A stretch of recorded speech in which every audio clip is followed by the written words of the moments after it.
cenizas en el aire. Jamie comprobó sus alforjas una vez más, aunque últimamente lo hacía con tanta frecuencia que ya era poco más que una costumbre. Hola, Gabriela. De todas formas, cada vez que abría la del lado izquierdo, volvía a sonreír.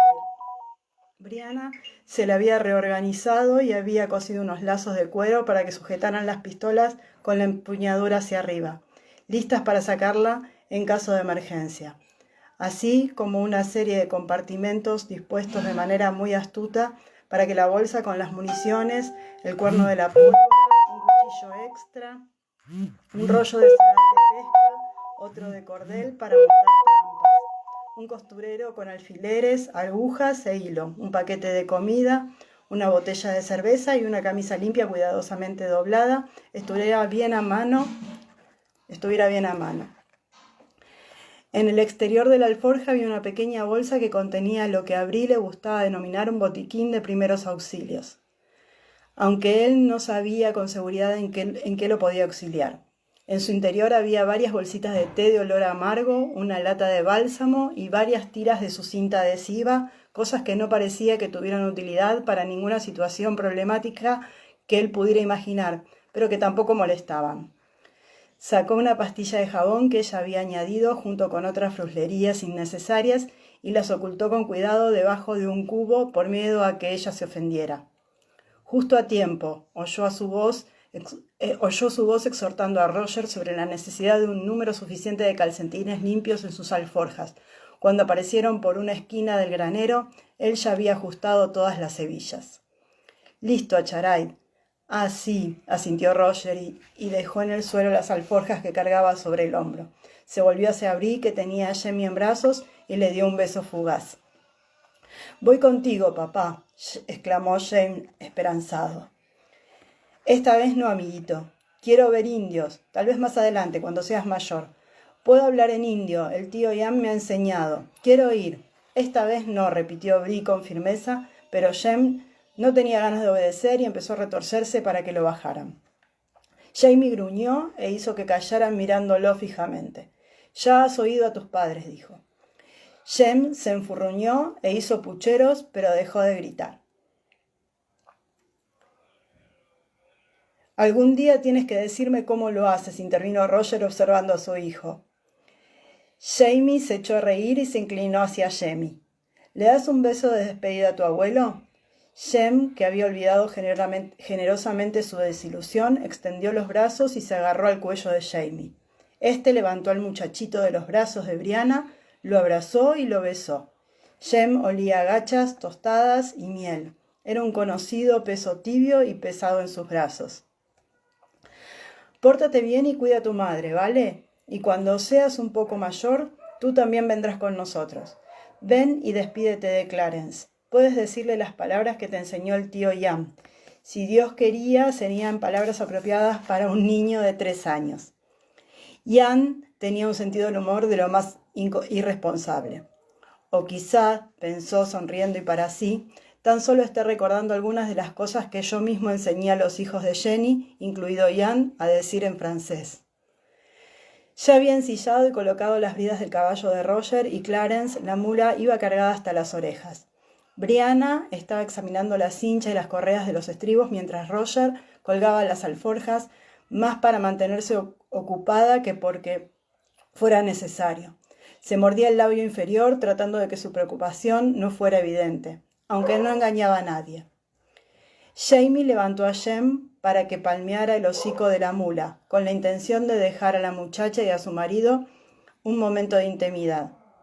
Clarence era un buen animal y soportaba con una paciencia infinita las entusiastas palmadas y frases mal pronunciadas en cherokee de Jem.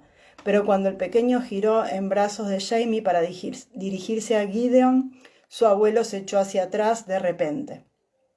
«No, muchachito, será mejor que no toques a ese maldito cabrón. Te arrancará la mano si lo haces». Gideon movió las orejas y pateó el suelo con impaciencia. El gran semental se moría de ganas por ponerse en marcha y tener otra oportunidad de matarlo. ¿Por qué conservas a ese animal?, preguntó Brianna al ver que Gideon resoplaba y mostraba su dentadura amarilla con antelación. Le quitó a Jamie de los brazos y se alejó del caballo. ¿Qué, el pequeño Gideon? Ah, nos llevamos bien. Además, él es la mitad de las mercancías que llevo para comerciar. ¿En serio?, lanzó una mirada llena de sospecha al enorme caballo castaño. ¿Estás seguro de que no iniciarás una guerra si les das a los indios un caballo como este? Ah, no tengo intención de entregárselos a ellos, le aseguró. Al menos no directamente. Gideon tenía muy mal genio y era uno de esos caballos que una y otra vez empujaban con la cabeza hacia atrás. Tenía una boca que parecía de hierro y una fuerza de voluntad equiparable. Sin embargo, estas características eran al parecer muy atractivas para los indios, tanto como el inmenso pecho del corcel, su largo aliento y su sólida musculatura. Cuando aire quieto, el sachem, el representante en tiempos de paz de una de las aldeas, le había ofrecido 3 pieles de ciervo por la oportunidad de aparear su yegua manchada con Gideon, de repente Jamie se dio cuenta de que con ese animal tenía algo valioso. Fue una gran suerte que no tuviera tiempo de castrarlo, afirmó, palmeando a Gideon con familiaridad en el lomo y echándose hacia atrás rápidamente cuando el corcel giró con la cabeza para morderlo. Se gana lo que gasta, y más como semental de los ponis indios. Es lo único que le he pedido que hiciera que él no ha rechazado. Brianna se había puesto colorada como un tomate. No obstante, se echó a reír, con lo que adquirió un tono rojizo aún más intenso. ¿Qué es castrar?, preguntó Jem. Tu madre te lo explicará. Jamie le sonrió, pasó la mano por el cabello del pequeño y se volvió hacia Roger. ¿Listo, muchacho? Roger Mack asintió, puso un pie en el estribo y con un giro montó sobre su cabalgadura. Era un fiable caballo zaino, bastante viejo, que respondía al nombre de Agripa y que solía gruñir y resolear, aunque a pesar de ello era fuerte y útil para un jinete como Roger, bastante competente pero que tenía importantes reservas sobre los caballos. Sí, se vienen momentos terribles. Este se inclinó desde la montura para dar un último beso a Brianna y los 2 hombres emprendieron la marcha. Jamie ya se había despedido antes de Claire como correspondía en la intimidad. Ella estaba en la ventana de su dormitorio esperando para saludarlos cuando pasaran con un cepillo en la mano. Llevaba el cabello suelto en una nube rizada alrededor de su cabeza y el sol de la mañana incidía en él como llamas a través de un espino. Jamie tuvo una sensación extraña al verla así, semidesnuda, solo con su camisón. Sintió un intenso deseo a pesar de que habían hecho el amor hacía menos de 1 hora. Era algo muy semejante al miedo, como si jamás fuera a volver a verla. De manera inconsciente echó un vistazo a su mano izquierda y vio el fantasma de la cicatriz en la base del pulgar, aquella C tan descolorida que ya casi era invisible. No la había notado ni había pensado en ella desde hacía muchos años, y de pronto sintió que el aire no le alcanzaba para respirar. No obstante, hizo un gesto de saludo y su esposa le lanzó un beso riendo. Por Dios, la había marcado al ver la oscura franja del mordisco de amor que le había dejado en el cuello. Un intenso rubor le inundó la cara. Clavó los tacones en el lomo de Gideon, haciendo que el corcel soltara un chillido y girara la cabeza para tratar de morderle la pierna. Luego los 2 hombres emprendieron la marcha. Jamie miró hacia atrás solo una vez y en dirección al sendero y vio que ella todavía estaba allí, en la ventana, enmarcada por la luz. Claire levantó una mano como un gesto de bendición y luego los árboles la ocultaron de la vista. El tiempo era bueno, aunque un poco frío para el principio de otoño. El aliento de los caballos creaba unas nubecillas de vaho mientras descendían del cerro a través del diminuto asentamiento que había pasado a llamarse Cooperville y avanzaban hacia el norte a lo largo del camino de los grandes búfalos. Levantó la vista al cielo, todavía era demasiado pronto para que nevara, aunque no era extraño que lloviera con fuerza en esa época. Sin embargo, solo había unas cuantas nubes nada preocupantes. No hablaban mucho, cada uno absorto en sus pensamientos. Roger Mack, gran parte del tiempo, era una compañía agradable. No obstante, Jamie echaba de menos a Ian. Le habría gustado hablar con él sobre cómo estaba la situación con Sisqua. Ian Ian entendía la mente de los indios mejor que la mayoría de los hombres blancos. Y si bien Jamie comprendía bastante bien el gesto de Pájaro de enviarle los huesos del ermitaño, prueba de que su buena voluntad hacia los colonos seguía vigente, en el caso que el rey le mandara armas, la opinión de Ian le habría resultado muy útil. Y a pesar de que era necesario presentar a Roger Mac en las aldeas por el bien de las relaciones futuras, bueno, Jamie se sonrojó ante la idea de tener que explicarle lo que había ocurrido. Maldito Ian, el muchacho simplemente se había ido unos días antes con su perro durante la noche, ya lo había hecho en otras ocasiones y sin duda regresaría como se había marchado. Era evidente que la oscuridad que había traído del norte de vez en cuando era demasiado para él, y entonces desaparecía en el bosque para regresar mudo y retraído, pero un poco más en paz consigo mismo. Jamie lo comprendía. Estar solo era, en cierta manera, un bálsamo para la soledad. Y fuera cual fuese el recuerdo del que el muchacho estaba huyendo o estaba buscando en el bosque. ¿Alguna vez te ha hablado de ellos?, le había preguntado Claire preocupada. ¿De su esposa? ¿De su hijo? No. Ian no explicaba nada del tiempo que había permanecido con los Mohawk, y el único objeto que había traído del norte era un brazalete realizado con conchas blancas y azules de wampum. Jamie lo había visto de reojo en la faltriquera de Ian una vez, pero no el tiempo suficiente como para distinguir el dibujo. Que el bendito Miguel te defienda, muchacho, pensó en silencio respecto a Ian, y que los ángeles te curen. Entre una cosa y otra, Jamie y Roger Mac no mantuvieron una verdadera conversación hasta que se detuvieron para almorzar. Comieron los alimentos frescos que les habían preparado sus mujeres y disfrutaron de ellos. Quedaba bastante para la cena. Al día siguiente se arreglarían con galletas de maíz y cualquier cosa que encontraran en el camino y fuera fácil de cazar y cocinar. Y un día después las mujeres de Pájaro de Nieve los agasajarían como si fueran reyes en su calidad de representantes del rey de Inglaterra. La última vez prepararon pato relleno con boniato y maíz, dijo Jamie. Es de buena educación comer todo lo que puedas, te lo advierto. Sin importar que te sirvan, tú eres el invitado. Entiendo. Roger sonrió débilmente y a continuación contempló la salchicha envuelta a medio comer que tenía en la mano. Respecto a eso, me refiero a ser invitados. Creo que hay un pequeño problema con Hiram Crombie. ¿Hiram? Jamie se sorprendió. ¿Qué tiene que ver Hiram en esto? Roger tosió un poco la boca sin saber si reír o no.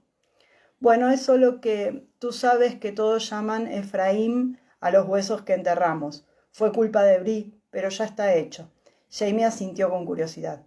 Bueno, ayer Hiram se me acercó y me dijo que había estado reflexionando sobre este tema, rezando y todo eso, y que había llegado a la conclusión de que si era cierto que algunos de los indios eran parientes de su esposa, entonces era razonable que algunos de ellos también debieran salvarse. Ah, sí, comentó Jamie divertido. Sí, y dice que él considera que es su obligación llevar a esos salvajes la palabra de Cristo, puesto que ¿de qué otra manera podrían escucharla? Jamie se frotó el labio superior con el pulgar, debatiéndose entre la diversión y la desesperación por la idea de que Hiram Crombie invadiera las aldeas de los Cherokee con el libro de Salmos en la mano. Bueno, pero ¿acaso vosotros los presbiterianos, quiero decir, no creéis que todo está predestinado? Me refiero a que algunos se salvarán y otros se condenarán y no hay nada que se pueda hacer al respecto. Y que esa es la razón por la que los católicos irán todos al infierno. Ah, bueno, Roger vaciló evidentemente tratando de no ser tan brusco con Jamie. Supongo que habrá algunas diferencias de opinión entre los presbiterianos. Pero sí, eso es más o menos lo que piensa Hiram y sus seguidores. Sí, bueno, si cree que algunos de los indios están predestinados a salvarse, ¿por qué predicarles? Roger se frotó el entrecejo. Mira, continuó, es la misma razón por la que los presbiterianos rezan y van al templo. Incluso aunque estén seguros de que se van a salvar, sienten que quieren alabar a Dios por ello. Y aprender a mejorar, vivir como Dios desea que lo hagan, como gratitud por esa salvación, ¿sabes? En realidad, yo creo que al dios de Hiram Crombie no le gustaría mucho el estilo de vida de los indios, comentó Jamie. inundado por el nítido recuerdo de cuerpos desnudos iluminados por el resplandor de las brasas y el olor de las pieles. Cierto, dijo Roger, imitando el tono seco de Claire con tal exactitud que Jamie se echó a reír.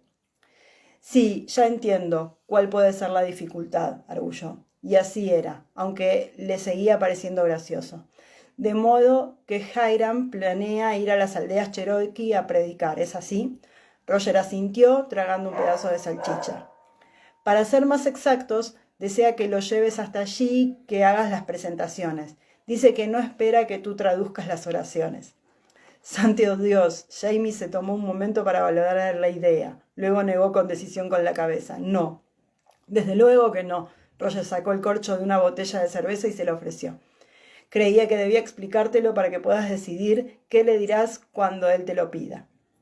Muy considerado de tu parte, dijo Jamie. Cogió la botella y le dio un largo sorbo.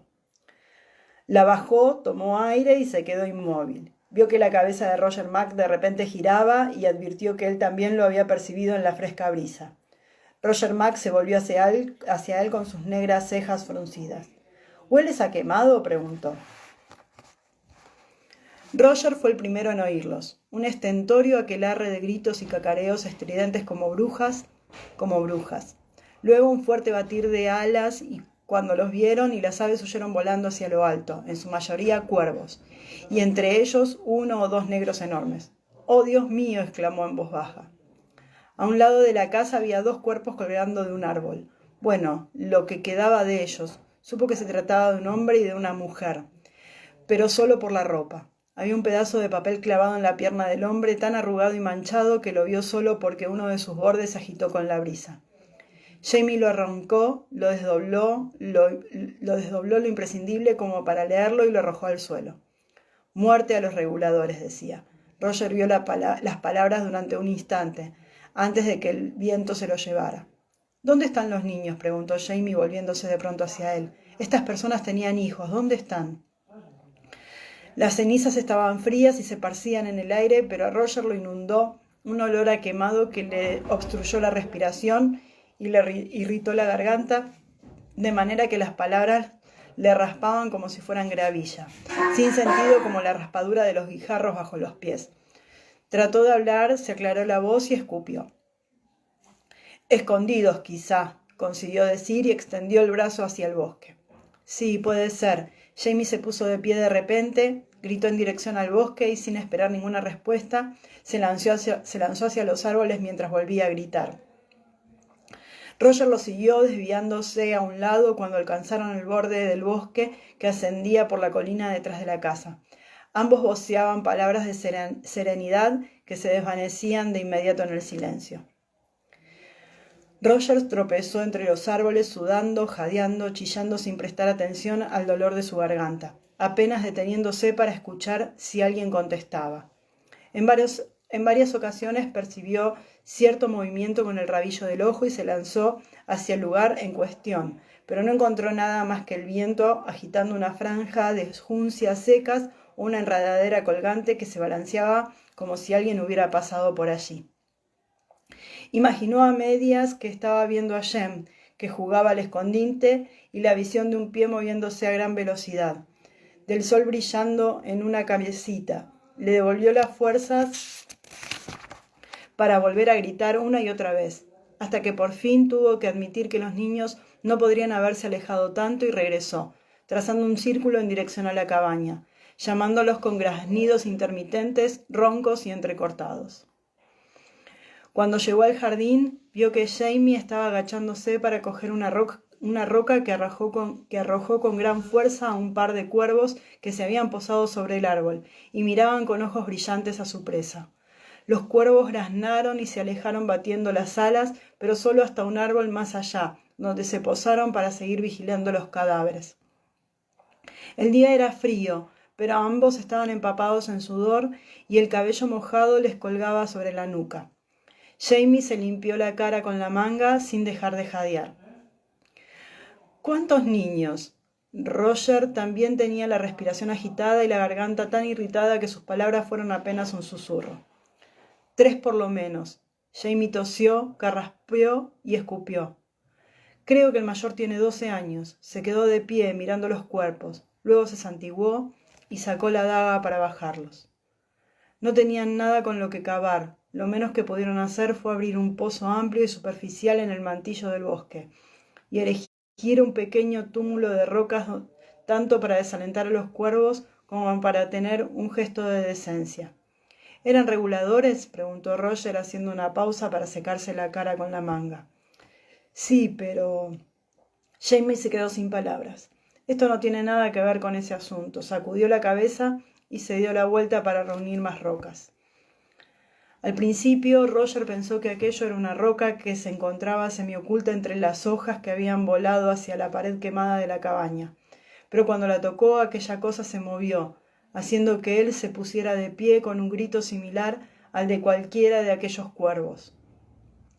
Jamie llegó a su lado en cuestión de segundos, a tiempo para ayudarlo a sacar a la niñita de entre las hojas y las ramitas. «Shh, Amuir, shh», le apremió Jamie, aunque en realidad la niña no estaba llorando. Tenía unos 8 años y la ropa y el cabello estaban tan quemados y la piel tan ennegrecida y agrietada que parecía de piedra, excepto por los ojos.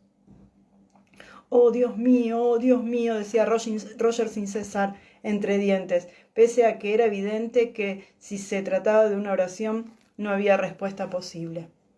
Estaba acunándola contra su pecho y ella tenía los ojos entornados mirándolo con algo que no se parecía en nada al alivio ni a la curiosidad, sino a una serena fatalidad.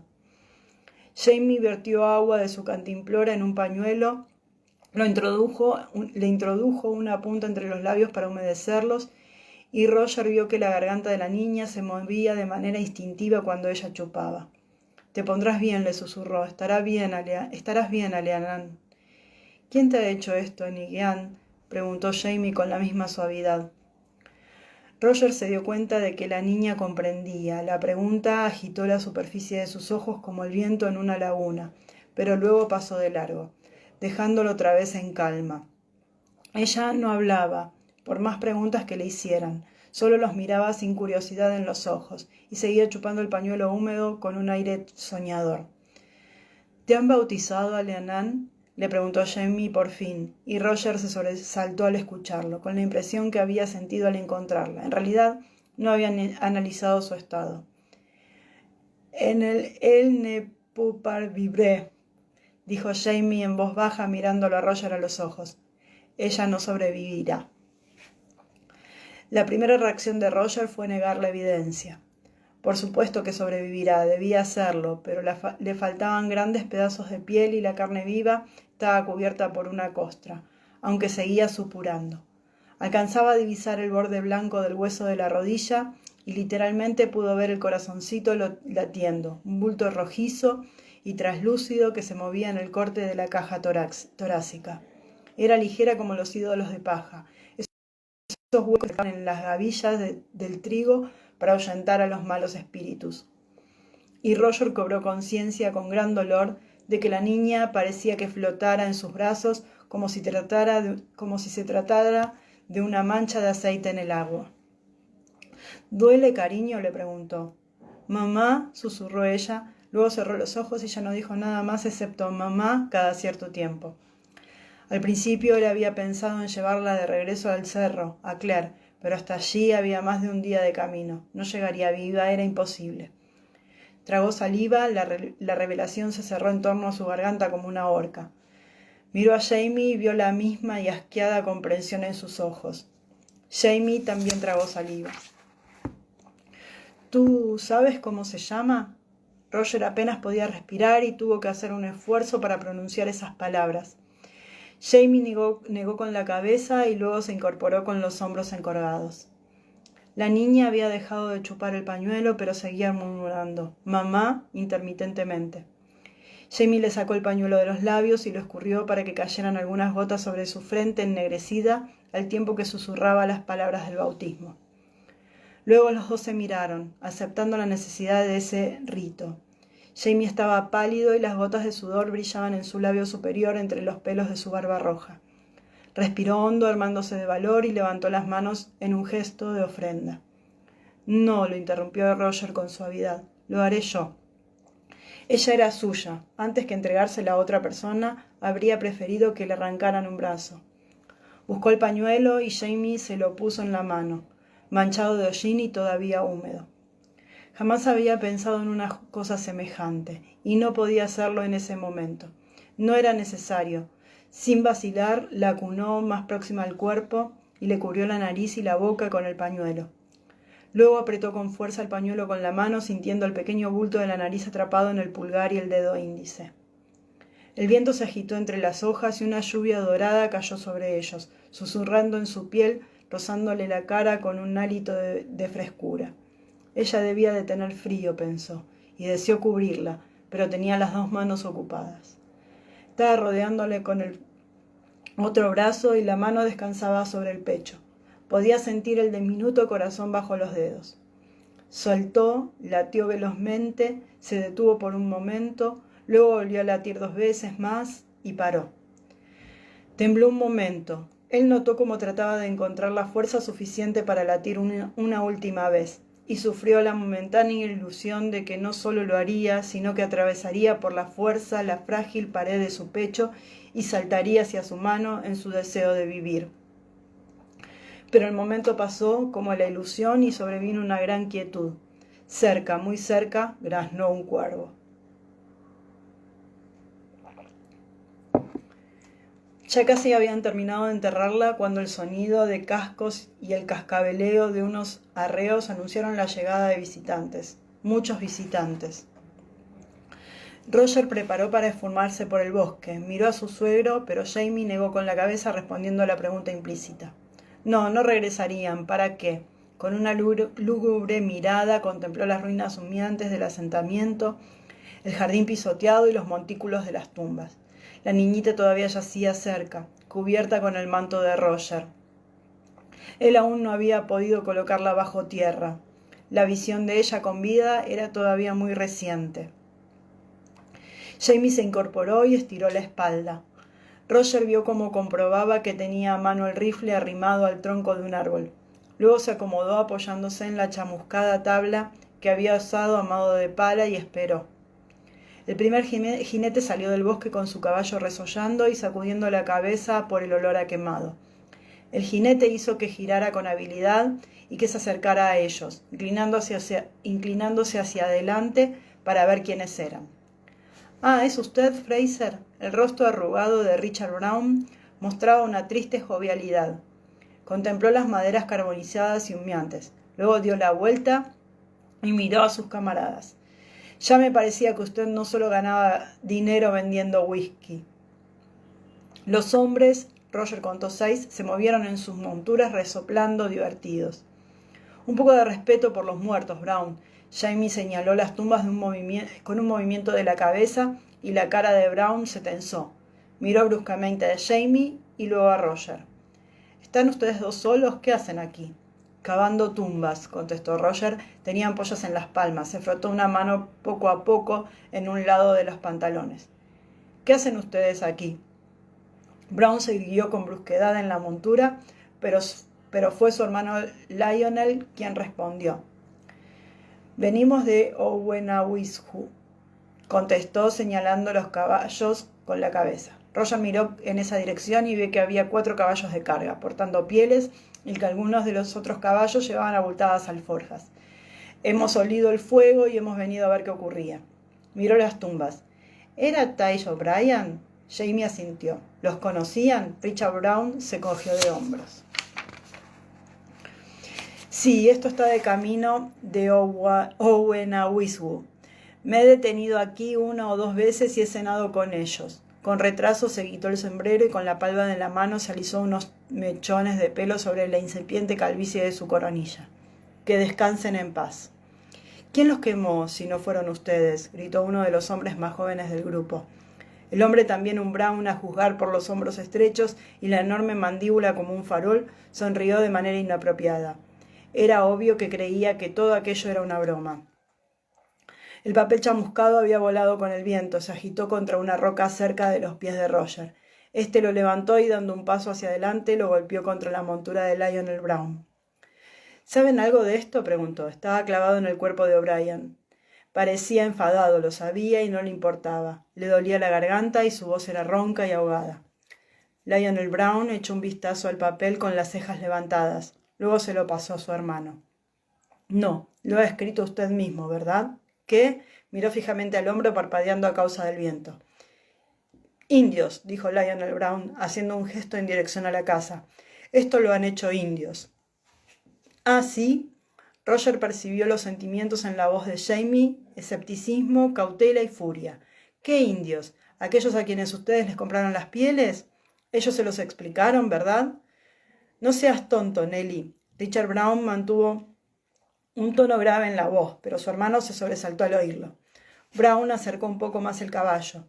Jamie se mantuvo firme en su sitio, aunque Roger vio cómo sus manos apretaban con fuerza la tabla. «Han acabado con toda la familia, ¿no?», preguntó, mirando el cuerpecito debajo del abrigo. «No», contestó Jamie. «No hemos encontrado a los 2 hijos mayores, solo a la pequeña». «Indios», repitió Lionel Brown con tosudez, detrás de su hermano. «Ellos se los llevaron». Jamie respiró hondo y tosió a causa del humo. «Sí», dijo, «preguntaré en las aldeas entonces». «No los encontrará», repuso Richard Brown. Arrugó la nota al apretar el puño de repente. «Si se los llevaron los indios, no los ocultarán cerca de aquí. Los venderán lejos, en Kentucky». Se produjo un murmullo general de aprobación entre los hombres, y Roger sintió que la marca que había estado ardiendo a fuego lento en su pecho toda la tarde estallaba en llamas. «Los indios no escribieron eso», replicó, señalando con el pulgar la nota que se encontraba en la mano de Brown. «Y si hubiera sido una venganza contra Brian por ser un regoleador, no se habrían llevado a los niños». Brown lo miró poco a poco con los ojos entornados. Roger sintió que Jamie cambiaba de posición preparándose. «No», dijo Brown con suavidad, «es cierto. Por eso Nelly ha supuesto que lo habían escrito ustedes. Digamos que los indios vinieron y secuestraron a los pequeños, pero entonces llegaron ustedes y decidieron coger lo que quedaba. De modo que prendieron fuego a la cabaña, colgaron a Brian y a su esposa, clavaron esa nota y aquí están. ¿Qué opina usted de ese razonamiento, señor Mackenzie?» «Le preguntaría cómo sabe que los colgaron, señor Brown». El rostro de Brown se tensó y Roger sintió la mano de Jamie sobre su brazo a modo de advertencia, de manera que solo entonces se dio cuenta de que tenía los puños apretados. «Las cuerdas, Acharay», dijo Jamie con calma. Las palabras le llegaron despacio. Él miró. Era cierto, las hojas que habían cortado de los cuerpos estaban junto al árbol, donde habían caído. Jamie seguía hablando, su voz seguía calmada, pero Roger no pudo escuchar lo que decía. El viento lo ensordecía y justo debajo del zumbido oyó el golpeteo suave e intermitente del latido de un corazón. Podría haber sido el suyo o el de ella. «Bájese del caballo», dijo, o le pareció que había dicho. El viento le pegó en la cara, cargado de hollín, y las palabras quedaron atrapadas en su garganta. Notó un agrio sabor a ceniza en la boca. Tosió y escupió mientras los ojos se le llenaban de lágrimas.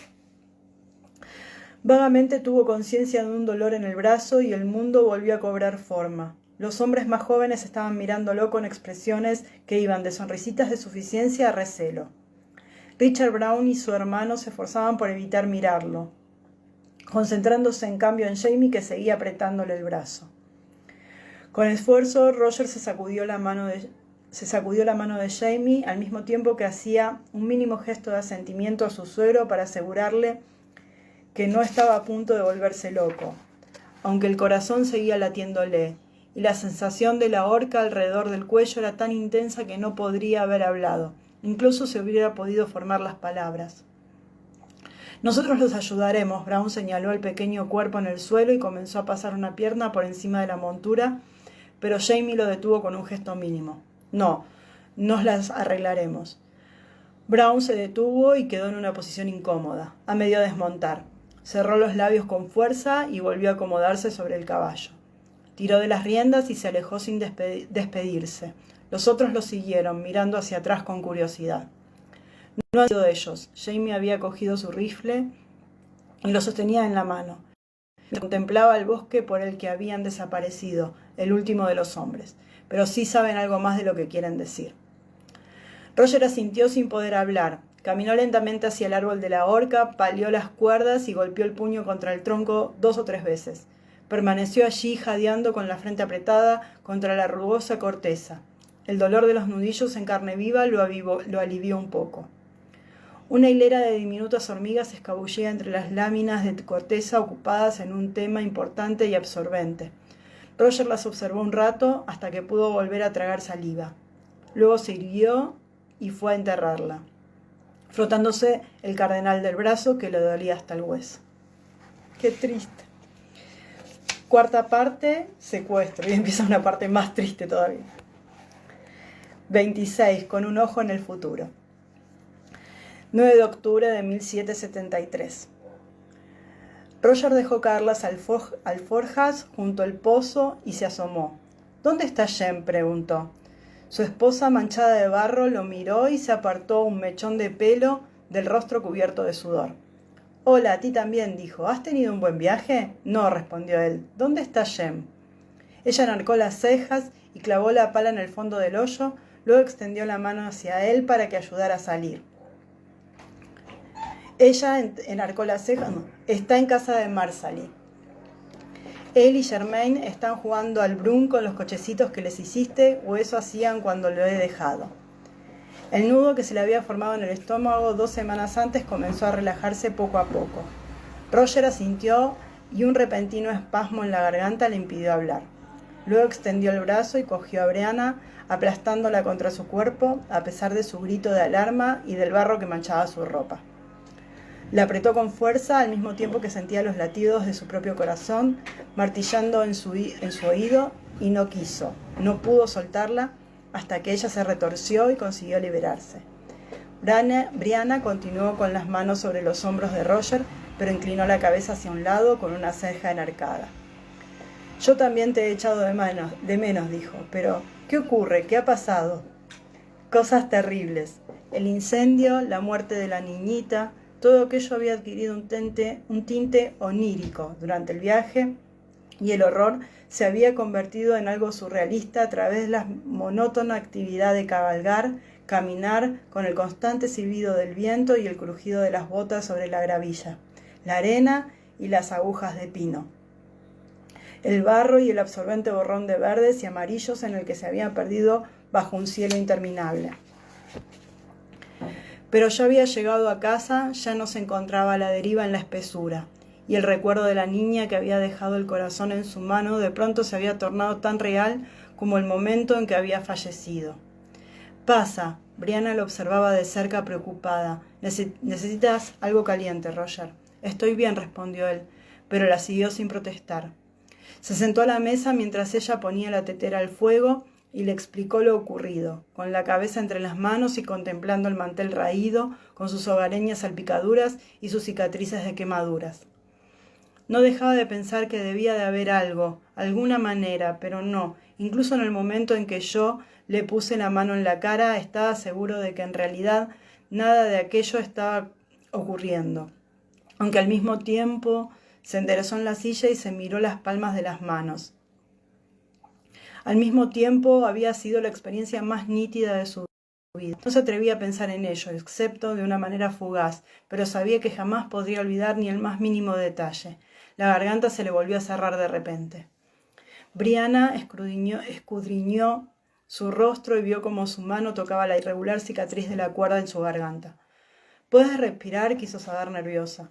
Él negó con la cabeza, pero no era cierto. Sí estaba respirando, aunque sentía que una mano enorme le había aplastado la garganta y que la laringe y la tráquea se habían convertido en una masa sanguinolenta. Agitó una mano para indicar que pronto pasaría, aunque él mismo lo dudaba. Ella se puso detrás de él, le apartó las manos de la garganta y pasó sus propios dedos sobre la cicatriz con mucha suavidad. «Te pondrás bien», dijo en voz baja. «Solo respira, no pienses, solo respira». Los dedos estaban fríos y las manos olían a tierra. Había lágrimas en los ojos de Roger. Parpadeó en su intento por ver la estancia, la chimenea, la vela, los platos y la penumbra para convencerse de dónde estaba. Una gota de cálida humedad rodó por su mejilla. Trató de decirle a Brianna que se encontraba bien, que no estaba llorando, pero ella solo la apretó con más fuerza, cogiéndolo por el pecho con un brazo, mientras la otra mano seguía acariciando con su frescura el doloroso nudo de su garganta. Los pechos de ella se posaron suaves contra su espalda, y él pudo sentir más que escuchar su tarareo, ese pequeño sonido sin melodía que ella hacía cuando estaba nerviosa o cuando se concentraba mucho. Por fin los espasmos comenzaron a remitir y la sensación de ahogo lo abandonó. Su pecho se hinchó con el increíble alivio de una profunda respiración y ella lo soltó. «¿Qué es lo que estás cavando?», preguntó él, con esfuerzo. Roger se volvió para mirarla y sonrió haciendo un mayor esfuerzo. «Un foso para asar un hipopótamo». La sombra de una sonrisa cruzó en el rostro de Brianna, aunque sus ojos aún estaban ensombrecidos por la preocupación. «No», contestó, «es un horno para cerámica». Durante un instante él intentó hacer un comentario ingenioso sobre el hecho de que se trataba de un agujero muy grande para hacer algo tan pequeño, pero no se sentía de humor. «Ah», comentó Roger. Cogió la taza caliente de infusión de Néveda que ella le había puesto en la mano y la acercó a su cara, dejando que el aromático vapor le calentara la nariz y depositara su humedad en la fría piel de sus mejillas. Brianna se sirvió otra taza para ella y se sentó al otro lado de la mesa. «Me alegra que estés de vuelta», dijo en voz baja. «Sí, yo también me alegro». Él trató de beber un sorbo, todavía estaba hirviendo. «¿Un horno?» Roger le había hablado de los O'Brien, tenía que hacerlo, pero no quería proseguir. Ahora no, ella se dio cuenta y no insistió. «Ajá, para el agua». Seguramente la expresión de Roger fue de confusión, puesto que la sonrisa de Brianna se volvió más genuina. «Te dije que tenía que ver con tierra, ¿no? Además, fue idea tuya». «¿En serio?» A esas alturas casi nada podía sorprenderlo, pero no recordaba que hubiera tenido ninguna idea brillante que estuviera relacionada con el agua. El problema para conducir el agua a las casas era el transporte. Dios sabía que había una cantidad suficiente del líquido elemento. Fluía por las cañadas, caía en cascadas, goteaba desde los salientes, brotaba de los manantiales, se filtraba bajo los acantilados, pero para conducirla hacía falta algún método de contención. El señor Wemyss le explicó a Fräulein Berrish, que es su novia, Frau Ute los presentó, lo que yo estaba haciendo, y ella le comentó que el coro de hombres de Salem estaba trabajando en el mismo problema, así que el coro intentó tomar otro sorbo y le pareció que ya se podía beber.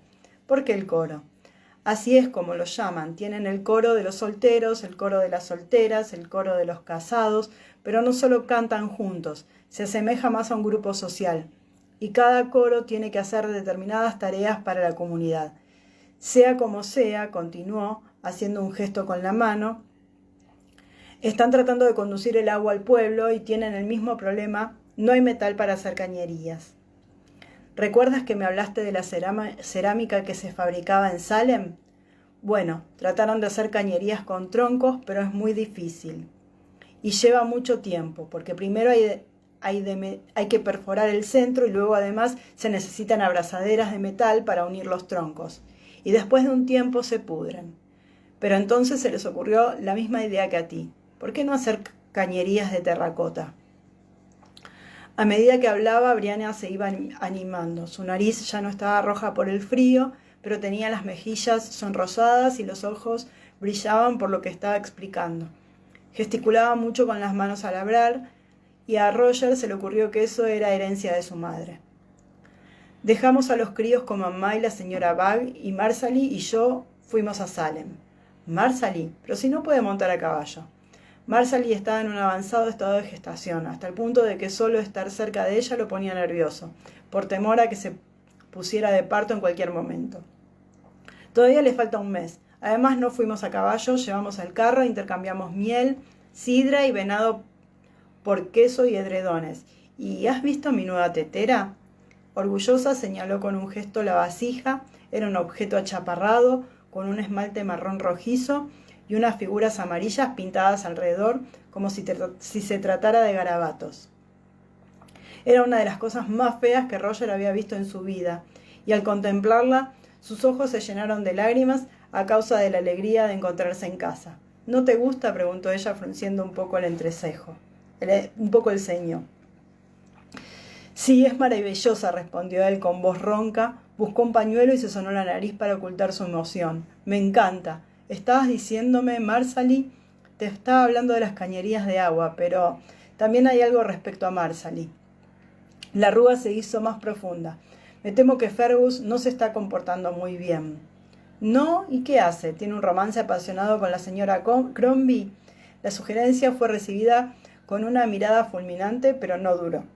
Ha estado saliendo mucho, para empezar, dejando a la pobre Marsali con los niños y ocupándose de todo el trabajo. Algo completamente normal en esta época, observó él. La mayoría de los hombres lo hacen. Tu padre lo hace, yo lo hago. ¿No lo habías notado? Soy consciente de ello, respondió ella, lanzándole una mirada hasta cierto punto malévolo.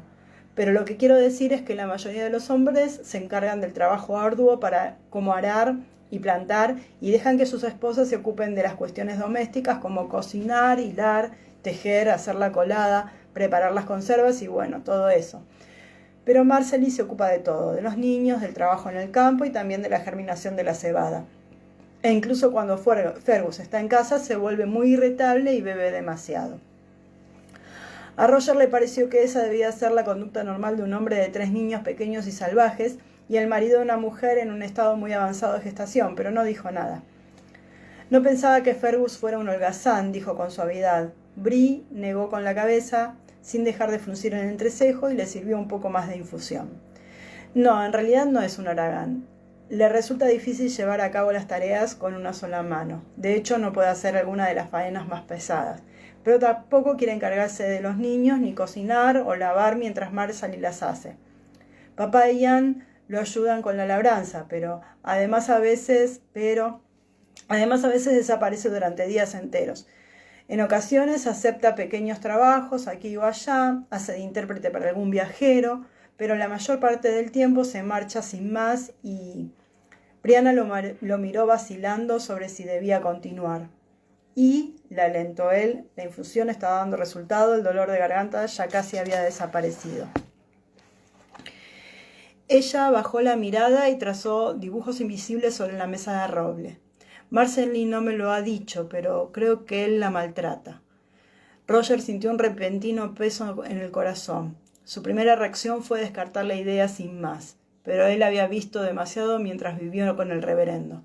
Demasiadas familias en apariencia satisfechas y respetables en las que las esposas se burlaban de su propia torpeza, tratando de restar importancia a los ojos con hematomas, las narices rotas o las muñecas dislocadas.